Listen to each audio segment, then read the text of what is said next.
ito na nga guys, ang karugtong kanina ng aking pagla-live. So, ayan na sila. Dati dyan nakalagay ang aming kama. Kung yun ang pansinin, hindi na kaaya-aya. Lipat namin siya dito. Yan na siya. Ito yung aming cabinet. So, sira na yung isang pinto. Ginawan ko lang ng paraan. Alialat na. Ito yung kaninang umaga. Yan, mga pupunan, bagong palit ng punda, mga painting ng anak ko. Ibang mga una niyan, kumot yan. Yan, yung mga teddy bear. Yung iba, itinabi ko. Kasi, hirap kaya magligpit. Napakadami. Ayan. Ito, may lalagay pa rin ako din siya. Pero tapos na ako.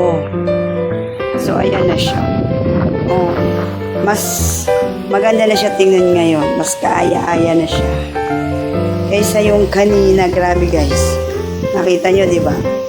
Ako lang mag-isa. Sakto, aalis ako ngayon. Pupunta naman ako ngayon sa aming garden. Ayan, dahil ilang araw na ako din pumupunta sa garden.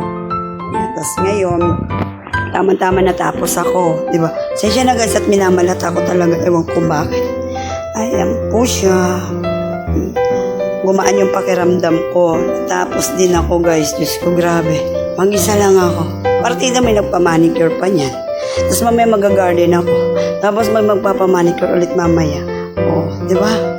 Iba ang energy natin today, mga ka-discarding nanay. For today's video, ayan. Okay na siya. Thanks for watching. Follow for more. And don't forget to subscribe. And syempre, magbakas po tayo.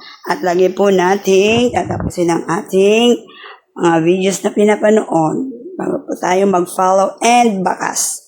Bawal po maglagay ng big sticker. Thanks for watching. Follow for more. Bye-bye. So, ayan na nga. Itong karugtong. Ayan, naglinis na rin ako dito sa baba. Ayos na rin yung mga damit. Itong kama. Ayan. Ay, tamang linis si Inday. Hanggat may So, ayan ang mga labahin ko. So, ayan, malinis na siya. Malinis. Ayan. Pagoda ang first son. Thanks for watching.